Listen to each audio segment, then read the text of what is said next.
Welcome back to another episode of the VRF Tech Talk podcast. Donald Felice here again, joined by Roman.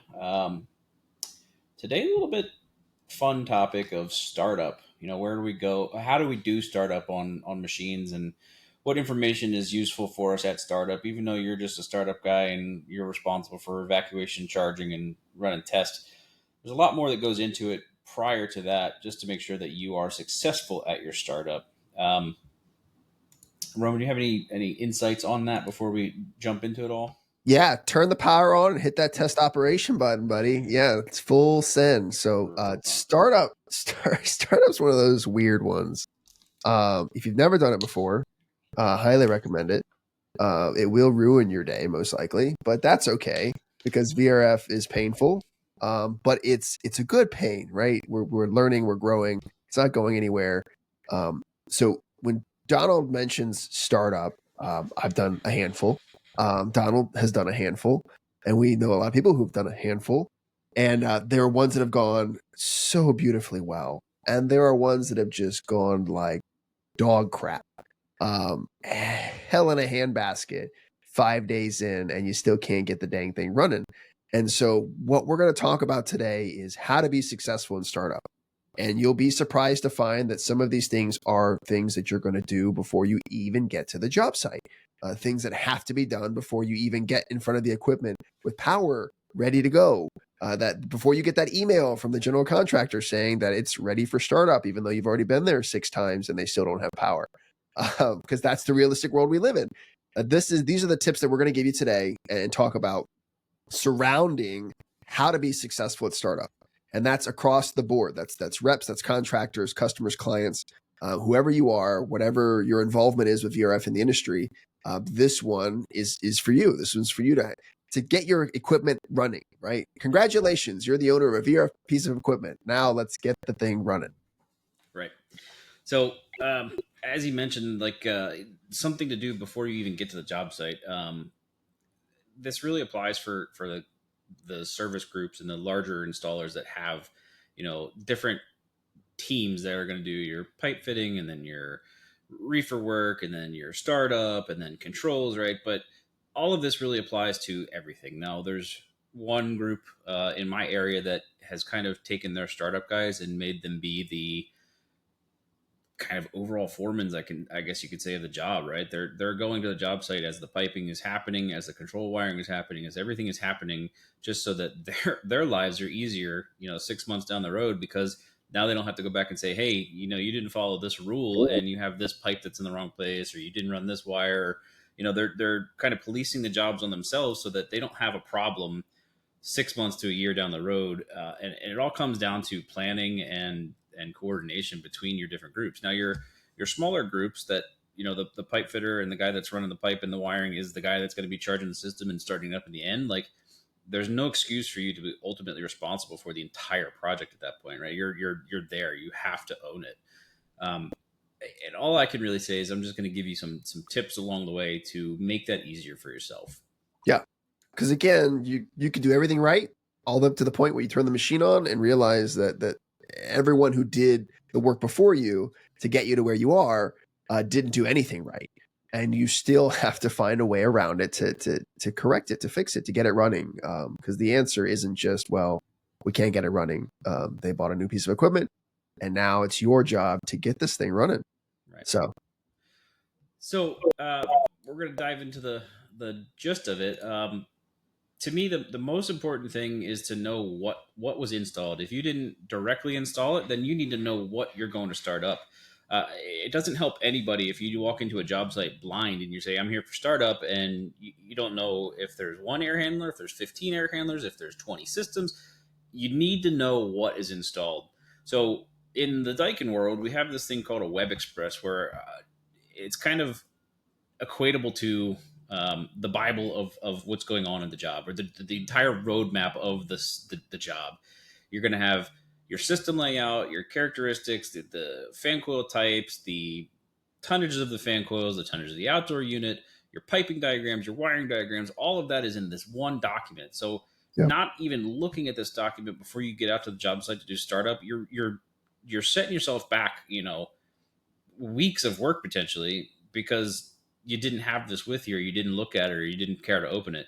If you don't have it, you got to ask for it. And every manufacturer has something similar, right? Like Daikin has the Web Express, Mitsubishi has the Diamond Builder, and everybody has like some Yep. form of a lat, right? Everybody knows what that is. Yeah. Look at it, right?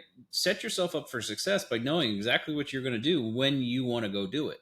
Yeah. So that when it comes to startup, you're not chasing down an electrician to find out why they didn't run this wire, or why they didn't bring this pipe to this unit correctly, or it doesn't match the plans, right? Set yourself up for success by looking at that document weeks before you're ready for startup. Yeah, because again, if you're showing up and just hoping that an error code is going to somehow magically fix your problems, and you're going to troubleshoot everything based upon what the unit throws as an error when you put it in test operation, you're going to be sadly mistaken. It doesn't work like that. And so, that document that Donald is explaining and talking about is allowing you to understand exactly how many indoor units you have connected. What is your connection ratio? What is your elevation change between your outdoor unit and your indoor unit? Because there are field settings that matter that have to be set on this equipment to get started on the right foot. I've done so many videos on my YouTube channel, and we've talked about it here about how many premature failures are attributed to poor installation. And it's not just you passing it off onto the guy who brazed the pipe.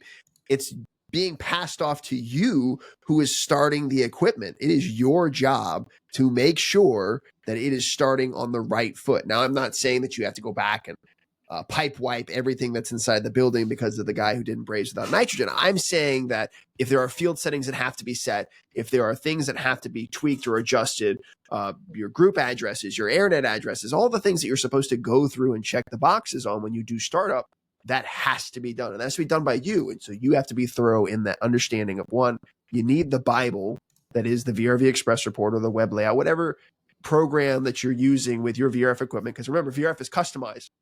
It's designed around that specific project in that specific way. And so you need that exact layout. And then from there, you start working it backwards, right? How many indoor units do I have? Again, what field settings do I need to set?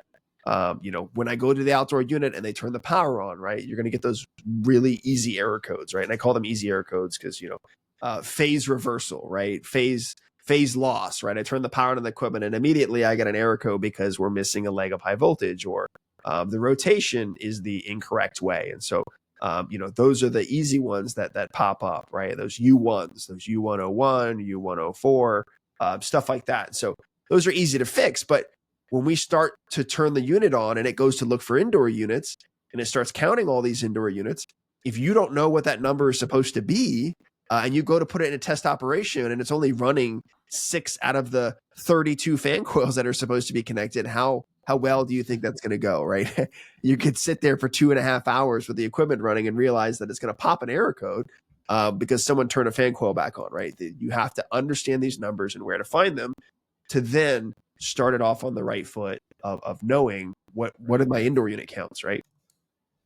Right. So to that point, right,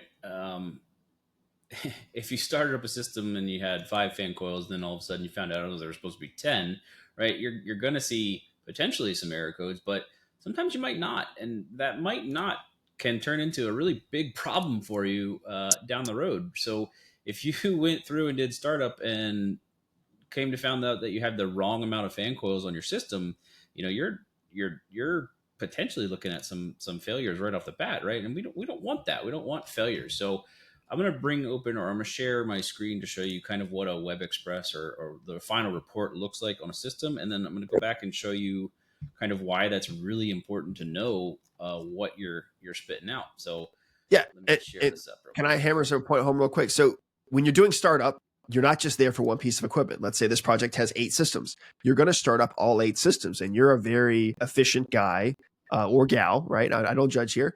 And you're going to go through and you're going to turn all this equipment on, and you're probably going to go through a process of starting these systems in test at the same time. This one in test, that one in test, this one in test, that one in test. Well, what's going to happen when this unit that's running in test operation and the unit next to it's running in test operation, but they're cross-wired, right? All the indoor units for one system is actually wired to the other system and vice versa. And so it's sending refrigerant to fan coils that aren't even connected to it. But guess what? It doesn't see it because they're both running test operation at the same time. They're both in cooling mode. They're both looking for refrigerant change at the indoor units. And I've seen this happen on 3 or 4 hotels throughout the years where they do test operation for all the units at the same time. And again, these units are on the roof. It's a 7-story building. The wire got crossed on the F1, F2 ends going up the shaft to the outdoor units. And they had no idea why all this crazy stuff was going on a year later when it started doing parallel operation, and just things weren't cooling and heating correctly because it was sending refrigerant to what it thought was indoor units that weren't even connected to that system. Right. And I'll touch on something like that kind of later on when we get into more of the running startup. But yeah, definitely, I've seen it, probably 50 times in the last 10 years where we have identical systems right next to each other with 2 or 3 fan coils on them. And down the riser, they switch the pipe, right? So it's tripping a low pressure code when it's running test operation. What's going on? And then you come to find out, it's like, why is this machine over here making noise? I'm running this machine right here. And then, right. This line's really hot over here. This unit's not running. This unit's not running, but for some reason, it's got refrigerant noise. Yeah. So anyway, I'll share my screen here just to show what this kind of looks like. So the first page is kind of just details information, right? So this is going to be my training center here that we're recording in, and then the second page is going to be materials list, right? All the things. This is what was approved for that job site. So if you have something different than that on that machine, you got to pick up the phone and ask, hey, did something change? Did we get a different model? Can I get an update on this? Is there something different, right? Yeah. I know for sure that this is the unit that is installed, 10 feet to the left of me. Yeah, and if you have that list, and then they go, yeah, here's all the parts we didn't need off that list when you go to start up the equipment. Yeah. We didn't use these extra fittings. We had an extra one of these. Well, hold on a minute. Where did you not put one in? Oh, well, we put a T in here rather than that. Blah blah blah. Right. So Daikin said it was okay on VRV2, so we just thought it was good to go on all the other series. Right. Now, these are Roman touched on this, but these are designed systems, right? This isn't just slap it together and it works. These are designed systems. So if you have an extra ref net, what would happen? So we could keep going down here for the line sizes, but then the layout, it talks about all the basic stuff, the weights and the size of the unit and what the capacity is and all that good stuff like that. How many units you have and what systems. But then you get a little bit deeper in the weeds, and it's going to show you the exact piping layout. And in that piping layout, those are not suggestions. Those are the Bible. And so if you're changing the distances that are listed on that express report, remember the express report is a guess, right? The engineer said, I laid it out. I know how to use, right? I know how to use one of these, right? This engineering ruler here. And I measured it out, right? Yeah, there you go. And this is how much piping the drawings show. But then if you actually walk it in the building, you'll find that everything's off by 10 feet. Yeah. And so what does that change? Well, that changes the total refrigerant charge. That might even change the line set size. That might change the piping diameter of the size. And so if you're there at startup and things aren't looking the way they should, especially on service checker data after turning the system on, you start to ask the questions, right? Did anybody know that this roughnet model actually is supposed to go at the first roughnet, not the last roughnet, right? When you had to buy reducers to upsize the roughnet to fit the pipe that you had, that should have been the red flag that roughnet size for 1.125" doesn't go on the 5/8 pipe at the last fan coil. It goes on the first connection where it is 1.125" coming from the outdoor unit. And these are common mistakes that happen. You think that they don't happen, right? You think that we're just making stuff up here, but we have seen some crazy stuff in the field. And that comes back to, well, no one told me where these were supposed to go. And it's like, yeah, it's in this report. Yeah. Go ahead. I think this is a really good page that often gets overlooked. It might just be words to some people, but read the heading there is piping limitations. So limitations. Some of the questions that come up are like, how far can I come off of a branch lifter? Well, it's right here in the document. If you read it, then you know that you can't go more than 131 feet. Yep. Right? How far can I be from the first branch to the indoor unit? Well, you can go 295 feet. That means from the length of the first branch to the indoor unit. So that means if you have a ref net here, you can go 295 feet total to the furthest fan coil on that branch, right? So some of this stuff is definitely pipe fitter centric, but all of those rules are there. there for your Donald, disposal. those rules are just suggestions. Come on, come on. No, they're just they're like, hey, if you could do us a favor and you could maybe keep it under these numbers, that'd be great, right? That's what that's is for, right? And the answer is no. No. This is one that comes up pretty often for me is maximum height difference between indoor units. Is like, can we put a branch selector on the 10th floor and pipe down to a fan coil in the basement? It was like, well, are you going to be more than 98 feet? Yeah, no. It's 250 feet. Yeah, it's going to be like 275 feet down. Yeah, no, it's not going to work. Basement 7. It's not going to work. And then they're going to say, well, we turned it on and it cooled great for 6 months. And it's like, well, yeah. And then all your oil got trapped at the bottom floor and it doesn't run anymore. And so this is the thing about the Express. The Express report takes into account all of the rules that are there in the manuals, installation, service, and any other engineering manuals that are there, and tell you if you are going to break something that the unit cannot perform at, right? Cannot perform at. These are limitations that say anything over any of these numbers, and it will not perform and will have a critical failure in a short period of time. And you may get lucky and get away for a year, 2 years, 3 years, but it will result in a failure because they know the limitations of the equipment they design.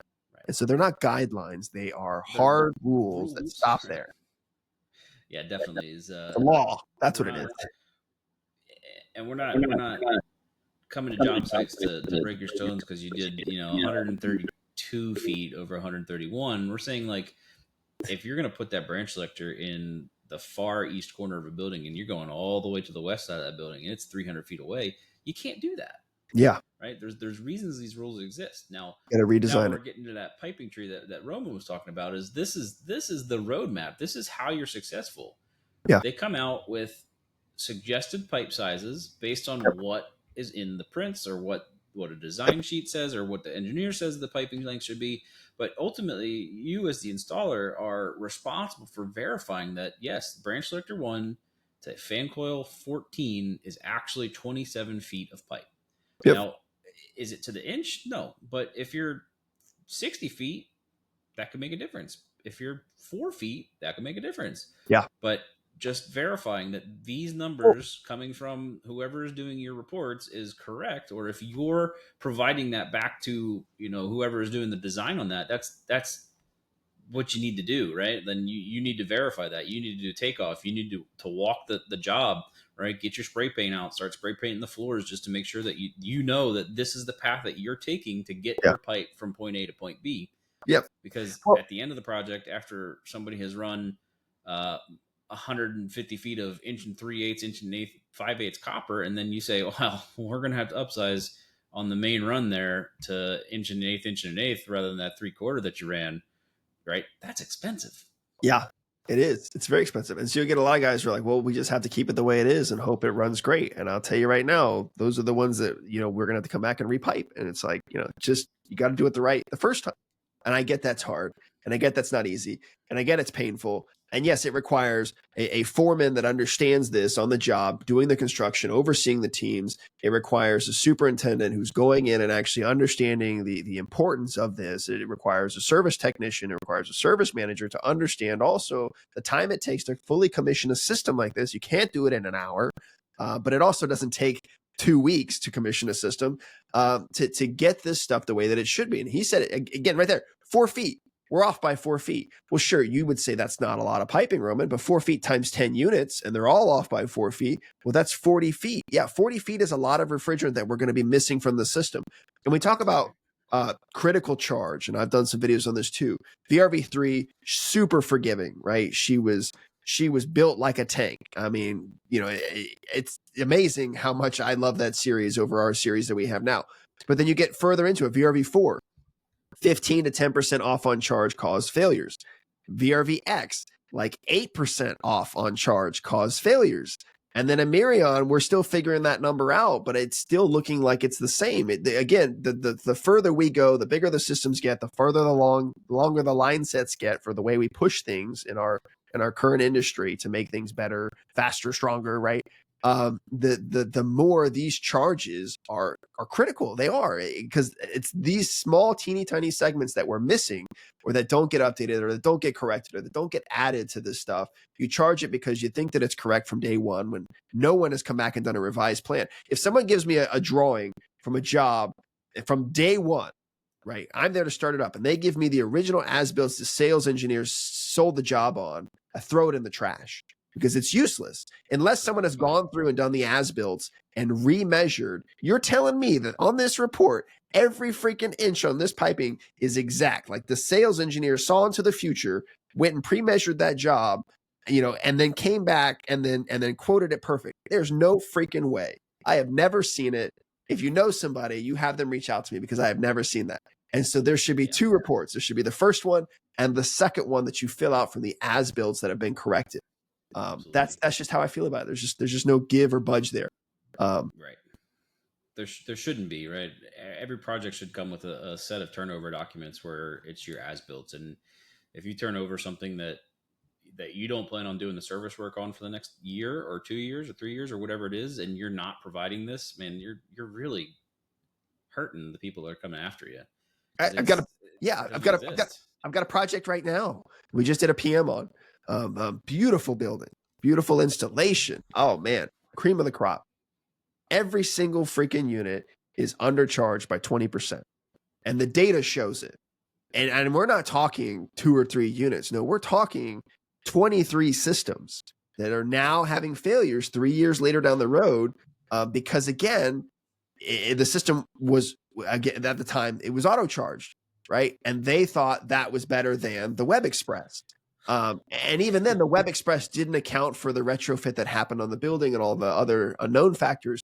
But every single one, it's undercharged. And the data shows that, right? That's the one thing you can't cheat. You can't cheat the physics that the system has to follow in our universe.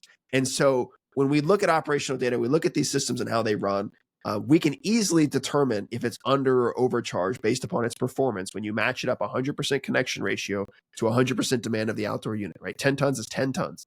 You can't cheat it. You can't reshape it. You can't add capacity to it. It's going to perform exactly the way 10 tons should.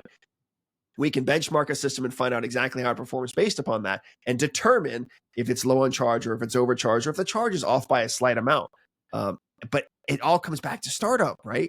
They missed it. They thought auto charge was the bee's knees, and they did every freaking system, and they said the unit knows better than I do. And now they're suffering because of it. So I hate to say it, but sometimes it's just pure laziness where you don't keep track of your pipes, but it saves you in the long run. The reason why I say it saves you in the long run is I'm going to scroll back up to the top, right? We see that we have our footages in there. And the big question you get is, well, how much charge do I need? Well, how much pipe do you have? Oh, I didn't track that. Okay. 250 pounds. There you go. I'm giving you a number. Max charge. We're not supposed to go over 205, but who cares, right? It's like that. So the asking for a charge without piping lengths is no different than you calling your senior technician and telling them what the pressure is on the suction line and telling them to solve the problem, right? I have 115 PSI on my suction line. Can you tell me what's wrong with this piece of equipment? No, you can't tell what's wrong with the freaking equipment. Get out of here. There's no way I can tell you what the charge is without the actual piping lengths. I can guess, but it's an assumption. And it'll probably cost you a couple compressors. And like, I don't like doing math, but I like doing math. It does the math for you, right? Like, if you want to be the guy that's doing it in the install manual and going through and calculating how many feet of pipe you have and adding multipliers and times this set of foot, like, sure, go for it. It's in the install manual. Or keep track of your pipe and it'll do it for you. Well, where this comes in is the guy who makes excuses and says, well, I don't know how to build an express report. Well, guess what, buddy? Neither do I. Like, I've built 2 in my entire career, even when I worked for Daikin. And I'm not familiar with it. But guess what? I know how to look in the install manual and the sticker that everybody throws away that's still in the manual that's inside next to the compressor, inside the cabinet. It actually goes on the cover and you fill it out. It's this beautiful thing called a Sharpie. It's black. It smells great. And you Sharpie the numbers and the lengths on there to actually get your total charge. And so there are many ways to find out the total charge on a system. It isn't just the express report. So there isn't the excuse that I don't have it. It's more of, hey, you want me to start this piece of equipment? Where's the express report with the updated links? If you don't have it, did you measure the piping links? Okay, where are they? Do you have them? Can you give them to me? Okay, I'm going to do the math right now, and here it is. You don't have to wait on somebody. Yeah, it's right there. It's that sideways turn diagram right there. So yeah, they put it in a really nice, neat spot there to turn it sideways. But it's just one of those things where if you don't do that, you could be in for a world of hurt. I thought I didn't have to do it when I put my VRV life system on my house, and I found out that I was very wrong because it did not run right a couple of times. And actually, the charge that's in it right now is still very questionable. I'll be honest. But yeah, there it is. I think the major lesson of this 25-minute ramble is just be responsible for your job, right? You're ultimately the person that's putting their name on it saying it's complete. Just make sure you're working with whoever is supplying you the equipment to get the most accurate information back to them as possible, just Yep. so that everybody's on the same page. There's some sort of record of what was installed, how it was installed, how much pipe was installed. Yep. And if you want to do the math, it's there. If you don't, Yep. the program will And do it for us. for the love of God, document it for the next guy.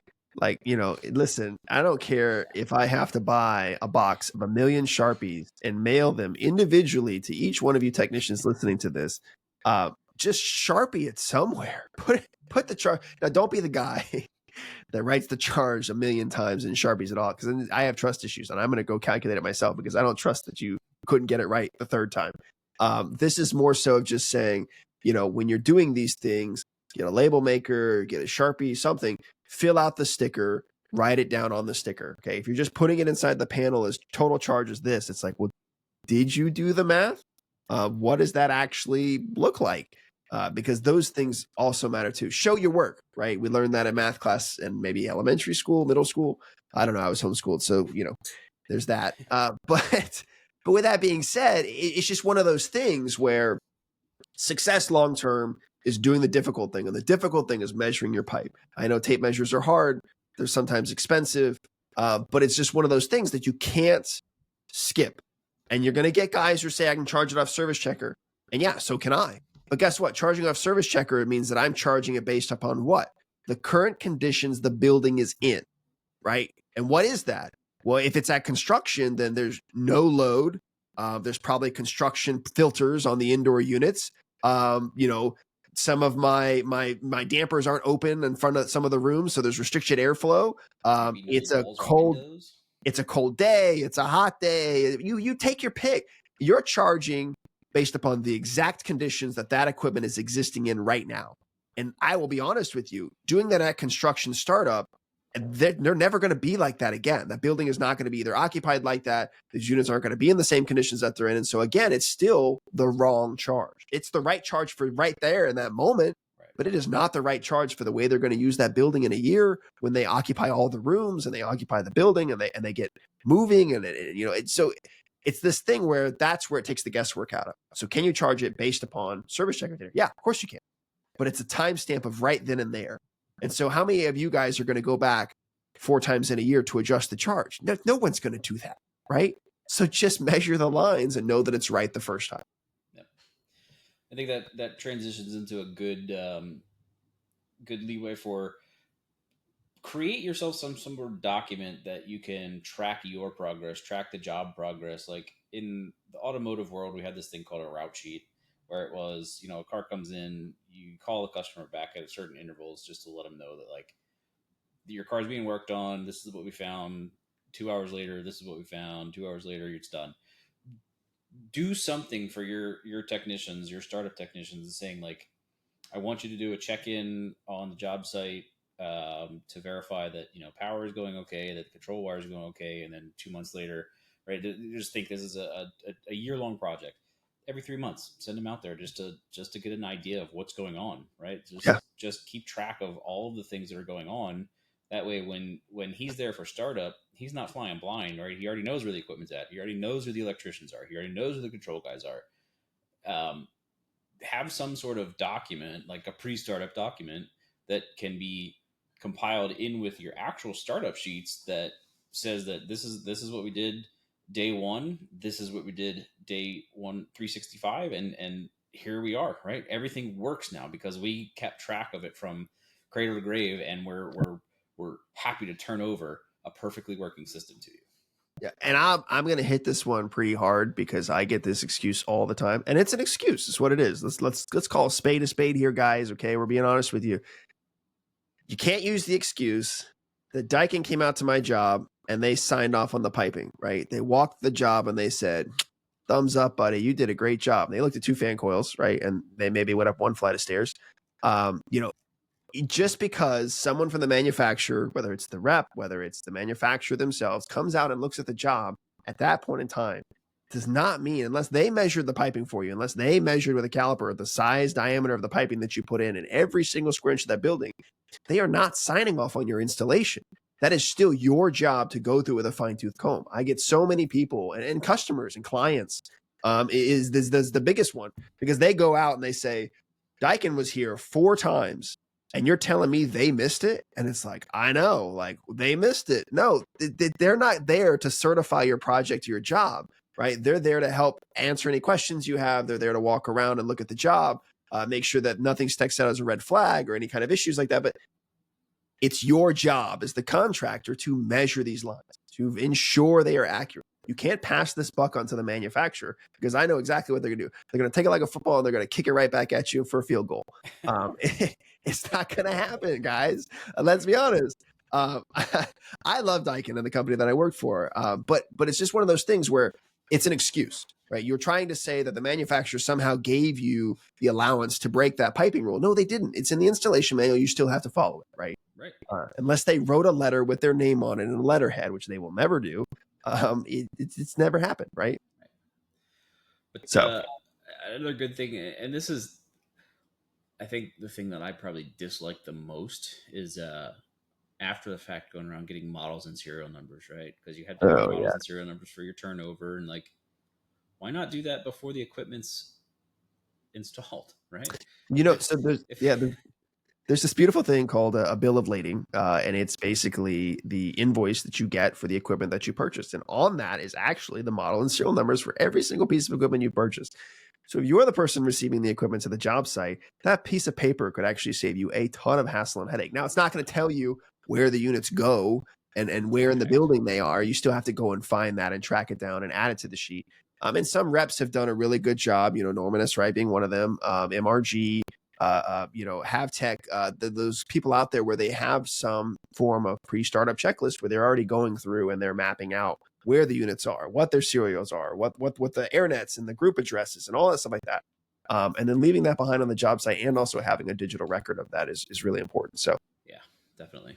So now that we've talked about enough of doing startup without actually looking at any equipment, I think only 30 minutes later. This is kind of where, how you do your job. I'm not here to tell you how to do startup on our equipment. But we're However going to you're tell you startup on the equipment. Yeah, well, unless it's my equipment. But where the roadmap leads, right? Once you know what's on the project, you should be able to develop kind of a roadmap of how you're going to attack startup, right? And talking with, if you're that large outfit that has different divisions, right? Talking with your installers and your pipe fitters and your ductwork guys is like, hey, what's your timeline for completion of some of the systems, one of the systems, something, so that I can, preemptively start doing my actual startup stuff. You got to go around and get your amperages off of motors, right? But these mostly are ECM. So do you have to do that? There's some fan coils you do, but most of them you're not going to get a good amperage off of them. So you can start checking that box off. But the kicker to that is when you can start doing pressure test and evacuations, right? So this is where I think people probably waste the most amount of time on, the electrician came through and bumped my branch selector, and now I got to finish X, Y, and Z, right?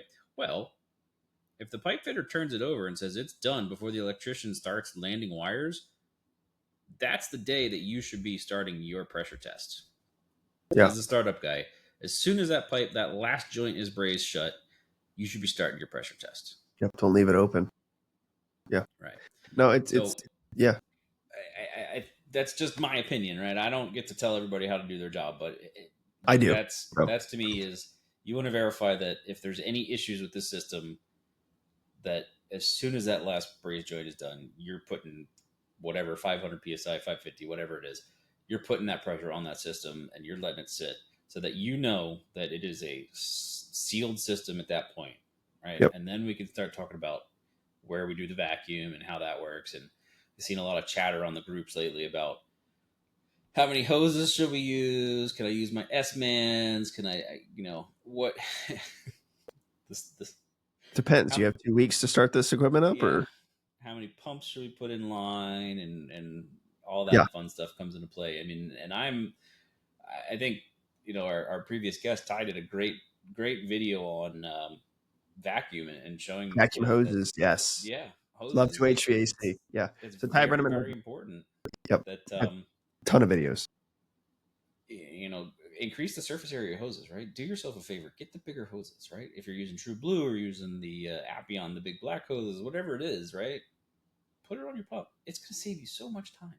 Well, so, and I did this comparison when I do the vacuum class with our internal Kalis guys, and that is you put a micron gauge on your pump and you put a micron, like directly on one of the ports for your 3/8 or 9/3 quarter-inch connection, do a 3/8 hose to the system, and then put one on the system itself. And you're going to find that the microns that you read at the system as opposed to at the pump, you're going to find that the vacuum pulls so much more than what you see on the other side of the hose. And that's because you're not using the pump to its full power or efficiency.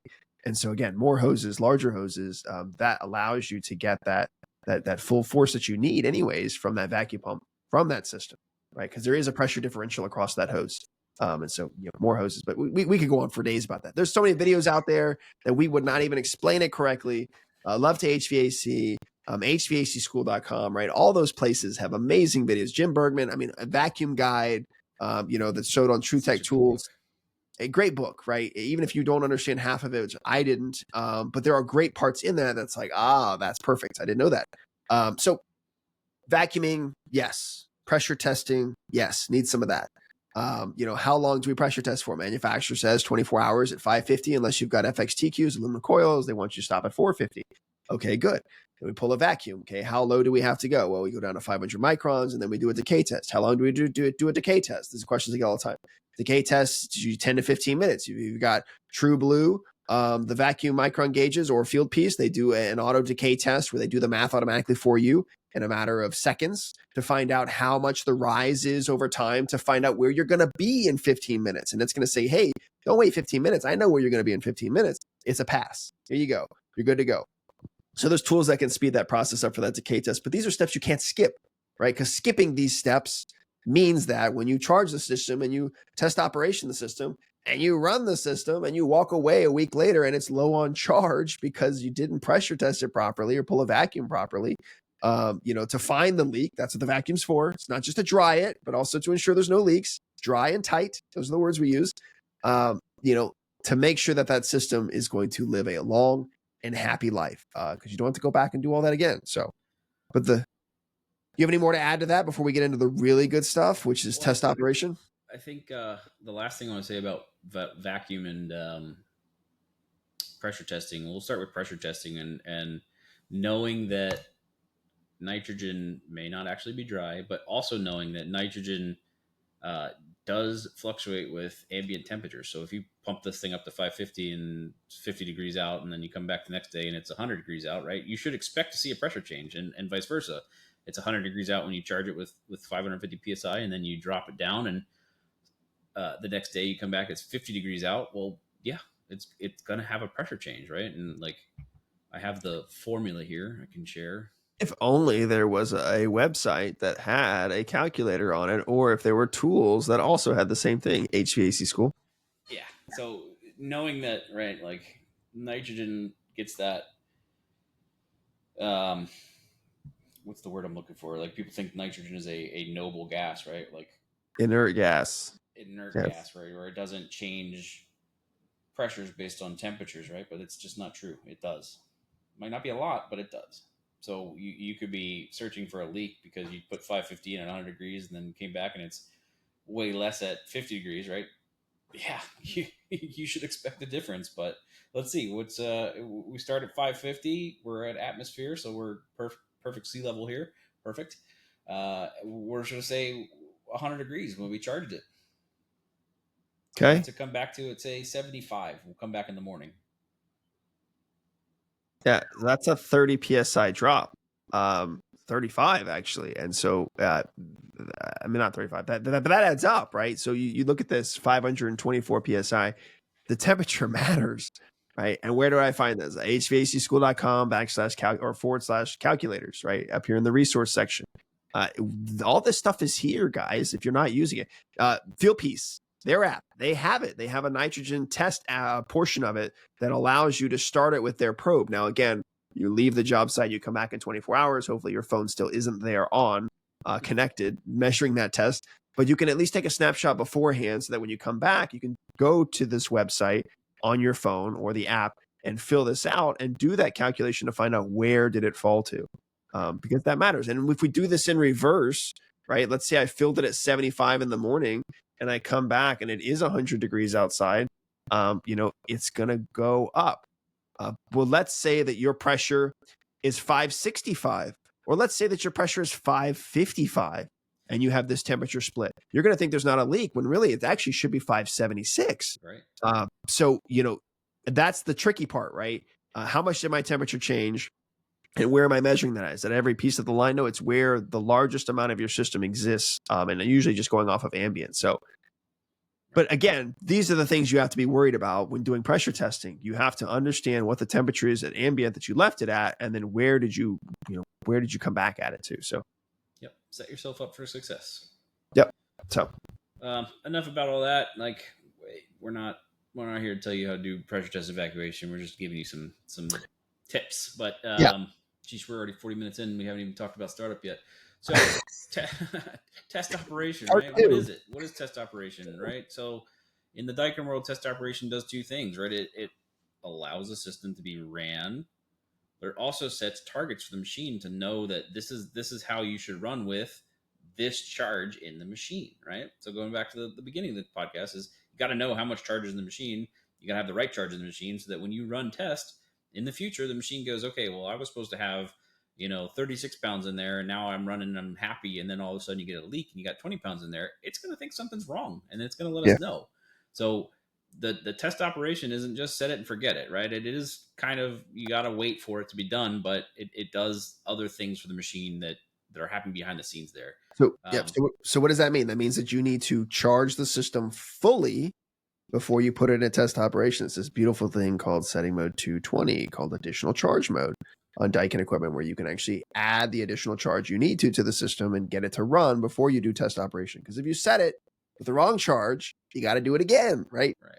So, don't use any of the systems test modes. I don't care what manufacturer. Don't use test mode to bring in additional charge. Don't charge it while it's in test mode, right? Yep. I've done it. Not good. Doesn't end well. No. And so, go ahead. No, go for it. No, so this one I love so much because there are no manuals to say it, and I really think that's messed up because it screws with a lot of guys. I get a lot of phone calls about U4s, and naturally so. It's a beautiful error code. It's very perplexing and mysterious in itself. People put it in test operation.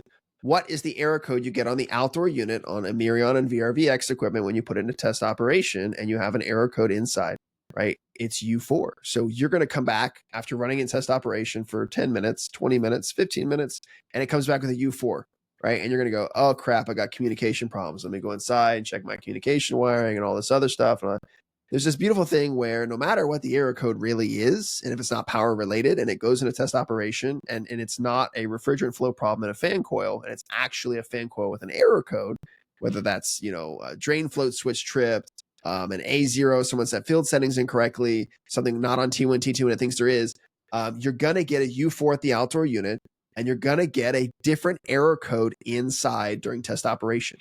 So just be mindful when you put it in a test operation, you can't trust what it tells you. I wish you could, but you can't.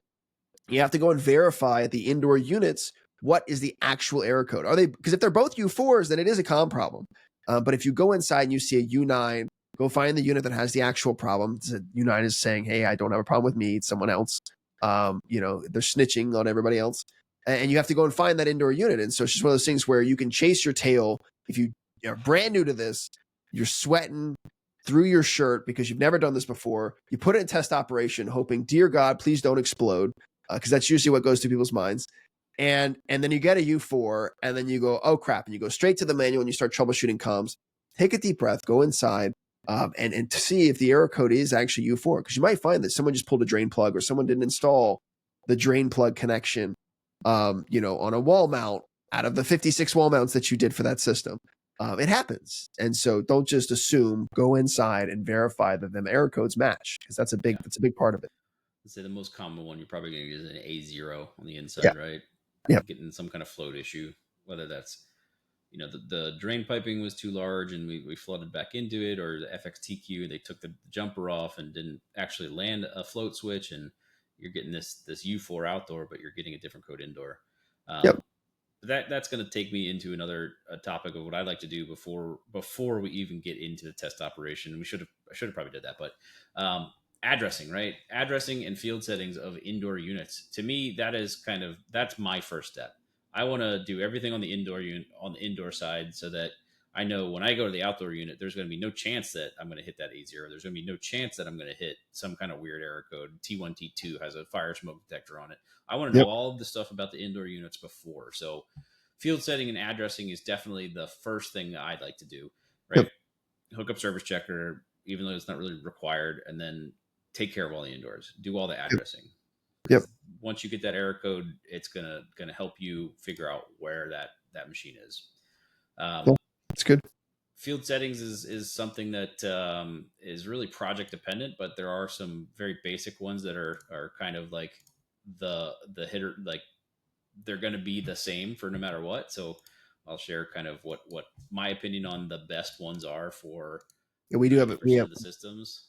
Yeah, we do have a running tally of field settings that we all change at the same time, just because we know there's problems with other things. So So these are the settings that I do typically on the BRCs that are just kind of the base level. This gets you by 85% of the time.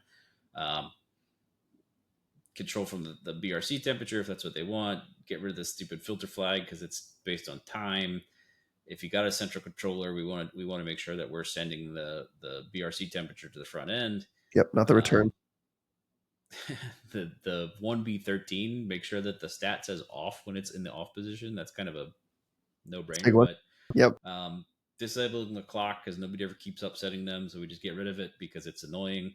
And then temperature offsets, right? So in the past, a year and a half, 2 years, these mode 1C, 10, and 12 and 13 have become available for fan coils. It says this is for auto mode, which doesn't really work if you have an iTouch, so it's kind of irrelevant. But this used to be all that was there was mode C110.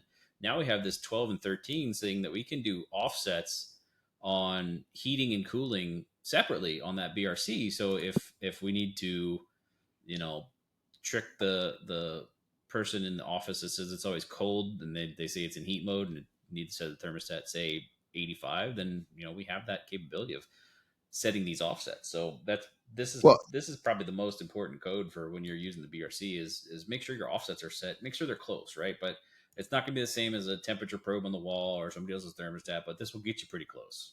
Well, so that's the thing. So we're saying that every BRC that you've ever installed is probably inaccurate on temperature reading. And we have found that to be true across the USA, across the world.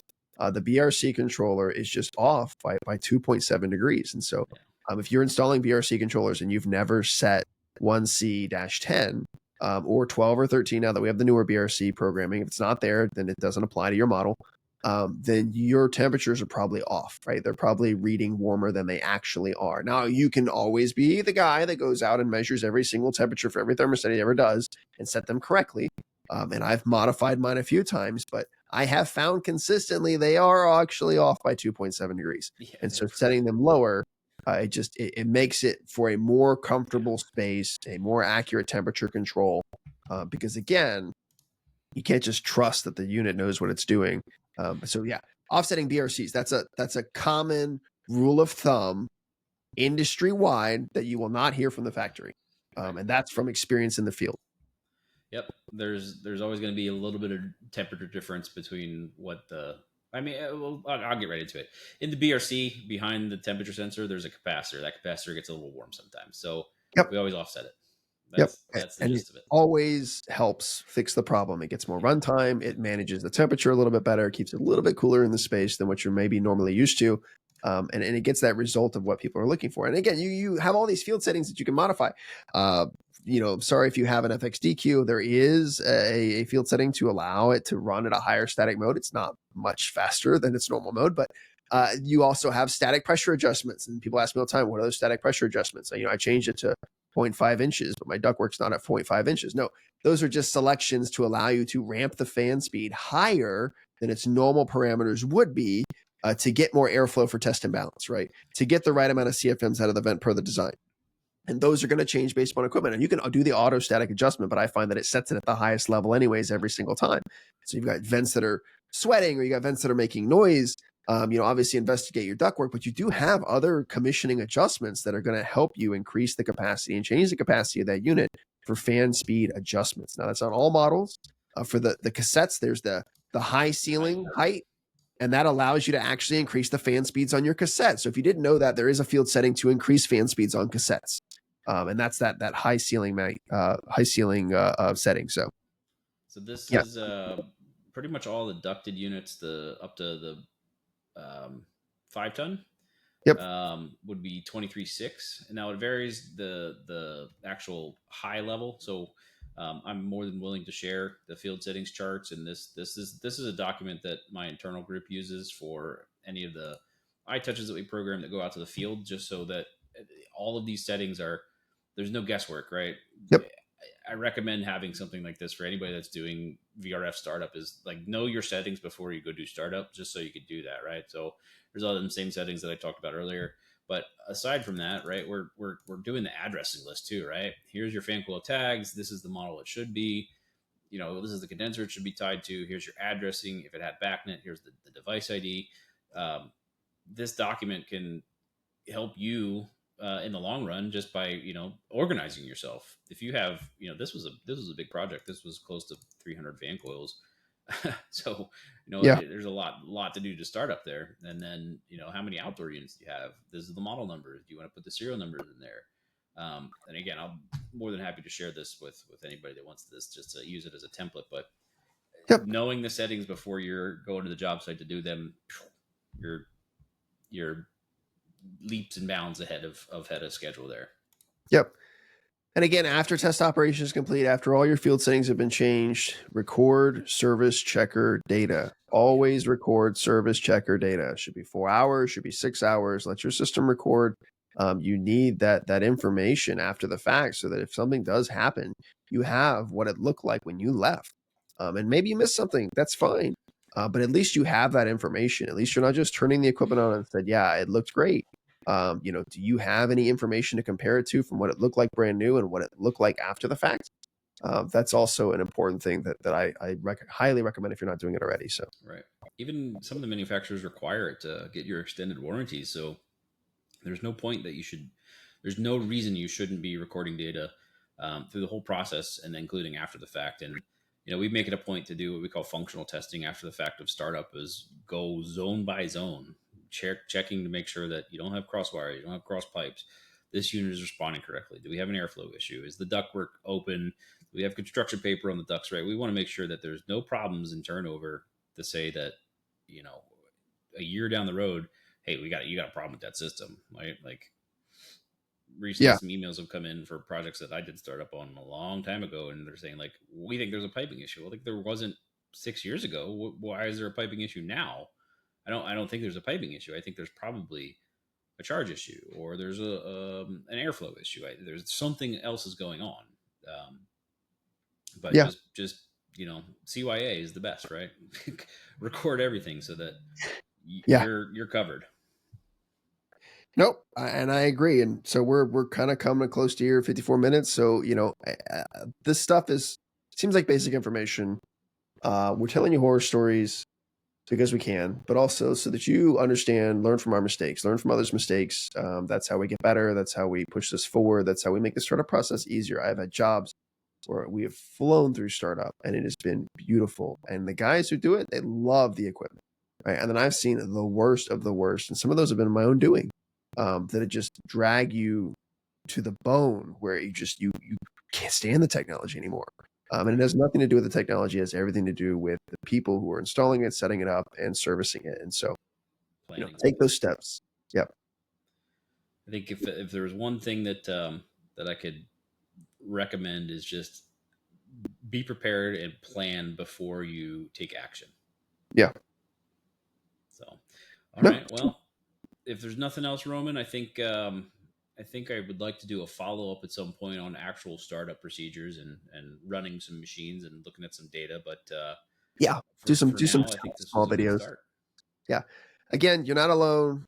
You're in this with all of us. If you have questions, feel free to reach out. You can always email us, message us. We're on all the socials and all the places. So don't be afraid to ask questions. That's what we're here for. There's no such thing as stupid questions. Again, we get from seasoned technicians to people who are just starting out in this trade. It is difficult, but it does get better. And following these steps and procedures, we're just trying to save you some time and some heartache, so that you can be successful in your market, and be the amazing technician we know you can be. So, absolutely. All right. See you guys on the next one. Thank you.